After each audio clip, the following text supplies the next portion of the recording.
నమస్తే. నా పేరు Ramesh Kadari, high court advocate, Hyderabad, Telangana. MC అంటే ఏంటి? ఎంసీ కేస్ అంటే ఏమిటి? ఎప్పుడైనా కానీ భార్య తనకు ఆధారం లేనప్పుడు, ఇక ఎలాంటి ఎకనామికల్ సోర్సెస్ లేనప్పుడు, జీతం లేనప్పుడు, శాలరీ లేనప్పుడు, ఎలాంటి ఆధారం లేనప్పుడు తన యొక్క ఆధారపడేటువంటి భర్తపైనే తను మెయింటెనెన్స్ కేసు వేసి తన యొక్క ఆధారం తీసుకోవచ్చు. అంటే ఎప్పుడైనా కానీ భార్యలు ఈ యొక్క గొడవల వల్ల సెపరేట్ ఉన్నప్పుడు, భార్యకు ఎలాంటి ఆదాయం లేనప్పుడు, అతనికి విడాకులైనా, ఆమెకు విడాకులు కాకున్నా, విడాకులైనా ఈమె మెయింటెనెన్స్ చేసే అర్హత కలిగి ఉంటారు. ఎంసీ కేసును 2 రకాలుగా వేసుకోవచ్చు. ఒకటి డీవీసీలో కూడా కలిపి మెయింటెనెన్స్ చేసుకోవచ్చు. డొమెస్టిక్ వైలెన్స్ కేసులో భాగంగానే మెయింటెనెన్స్ కేసు వేసుకోవచ్చు. అందులోనే ఇల్లు ఉండడానికి అవకాశం, ఇల్లు కూడా అడిగే అవకాశం ఉంటుంది. అత్తామామల ఇంట్లో హక్కు కూడా అడిగే అవకాశం ఉంటుంది. అంతే కాకుండా మెయింటెనెన్స్ కేసు అనేది మనం తన యొక్క సెక్షన్ 125 కింద కూడా సెపరేట్గా మెయింటెనెన్స్ కేసు వేసే అవకాశం ఉంటుంది. దానికి అడ్వకేట్ని నియమించుకొని ఎంసీ మెయింటెనెన్స్ కేసు వేసుకోవాలి. ఇక్కడ మెయింటెనెన్స్ కేసులు వేసినప్పుడు భార్యకి కంపల్సరీ వస్తుందా అంటే, భార్యకి ఆదాయం లేదు అనేది ప్రూఫ్ చేసుకొని, భర్తకు ఆదాయం ఉన్నదనే ప్రూఫ్ చేయాల్సిన బాధ్యత కూడా ఆ యొక్క భార్య పైనే ఉంటుంది. అంటే భర్త ఎక్కడ జాబ్ చేస్తున్నాడు, అతని యొక్క ఆదాయం ఎంత వస్తుంది, అతనికి ఆస్తులు ఏ విధంగా ఉన్నాయి అనేది కూడా వాళ్ళు ఈ యొక్క ఆస్తి అప్పుల పట్టిక అనేది మనకి ఇవ్వడం జరుగుతుంది. సో ఇక్కడ liabilities and assets and liabilities అనేది ఒక డాక్యుమెంట్ను ఫిల్ చేస్తారు.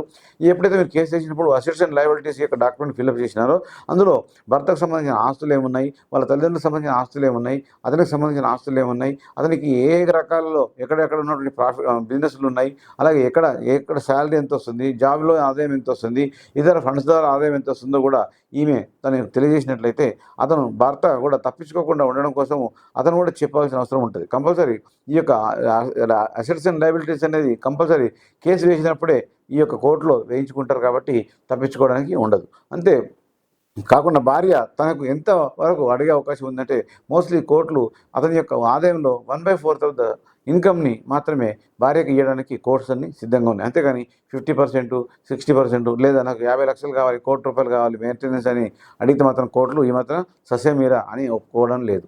సో అంతే కాకుండా ఈ యొక్క మెయింటెనెన్స్ అనేది ఆమెకు ఆధారం కోసం మాత్రమే, కానీ ఆమె జీవనం కోసం మొత్తం నేను బాధ్యుడు అనే విషయంగా ఇక్కడ కోర్టుకు ఏం బాధ్యత లేదు.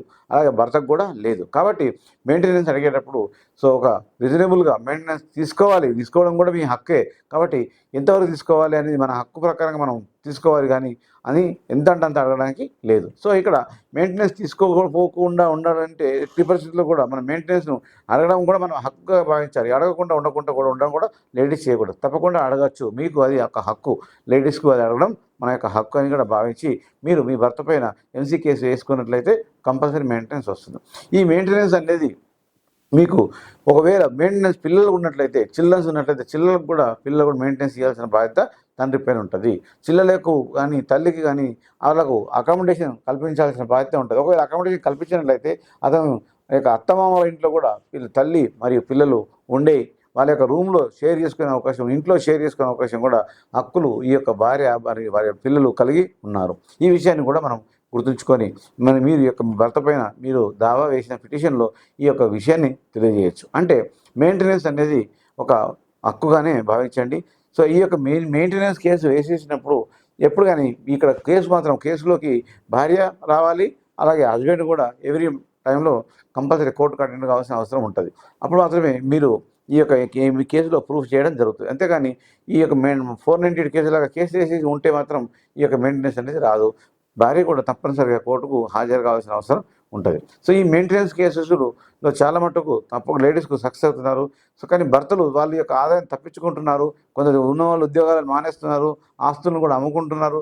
అలాంటి పరిస్థితుల్లో మెయింటెనెన్స్ ఏ విధంగా తీసుకోవాలి అని భార్యలకు డౌట్ వస్తుంది. అప్పుడు మీరు ఏ విధంగా తీసుకోవాలంటే, మీ యొక్క ఆస్తి అప్పుల పట్టికలో వాళ్ళ యొక్క ఆదాయాన్ని, వాళ్ళ యొక్క ఆస్తులు మెన్షన్ చేసి ముందే ఉంటాయి కాబట్టి దాని ప్రకారంగా మీకు జడ్జి తీర్పులో కంపల్సరీ మీకు మెయింటెనెన్స్ ఇవ్వడం జరుగుతుంది. సో ఈ మెయింటెనెన్స్ అనేది తీసుకోవడం మీరు చేయవచ్చు. సో అలాగే భార్యలు ఒకవేళ ఏ సందర్భంలో మెయింటెనెన్స్ తీసుకోవడానికి వీల్లేదు అంటే, భార్యకు ఆటోమేటిక్గా ఎడ్యుకేషన్ ఉంది, అలాగే చదువుతో పాటు ఉద్యోగం కూడా భార్యకు ఉన్నది, ప్రభుత్వ ఉద్యోగం ఉన్నది, అలాగే లేదా ప్రైవేట్ ఉద్యోగం ఉన్నది అన్నప్పుడు మాత్రం వైఫ్ మెయింటెనెన్స్ అడగడానికి అనర్హురాలుగా ప్రకటిస్తారు.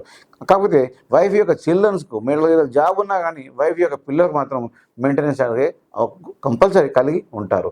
అంటే భార్య జాబ్ చేస్తున్నారు కదా, పిల్లలకు మెయింటెనెన్స్ ఇవ్వాలా, అవసరం లేదా అనే క్వశ్చన్ వచ్చినప్పుడు భర్త పిల్లలకు కావాల్సిన కంపల్సరీ మెయింటెనెన్స్ ఇవ్వాల్సి వస్తుంది. కాబట్టి భార్య ఎవరైనా ఉన్నట్లయితే మీరు మీ పిల్లల కోసం మాత్రం మీ భర్త నుంచి మెయింటెనెన్స్ను అడిగి తీసుకోండి. మీకు ఇంకా లీగల్కి సంబంధించిన డౌట్లు ఏమైనా ఉన్నట్లయితే నా యొక్క కాంటాక్ట్ నెంబర్ అక్కడ ఇవ్వడం జరిగింది. ఆ నెంబర్కి సంప్రదించండి. ఈ వీడియోను మీరు లీగల్ నాలెడ్జ్కి సంబంధించిన వీడియోలు తెలుసుకోవడం కోసం ఎప్పటికప్పుడు తెలుసుకోవడం కోసం నా యొక్క వీడియోని సబ్స్క్రైబ్ చేయండి, షేర్ చేయండి, అలాగే లైక్ చేయండి. Thank you.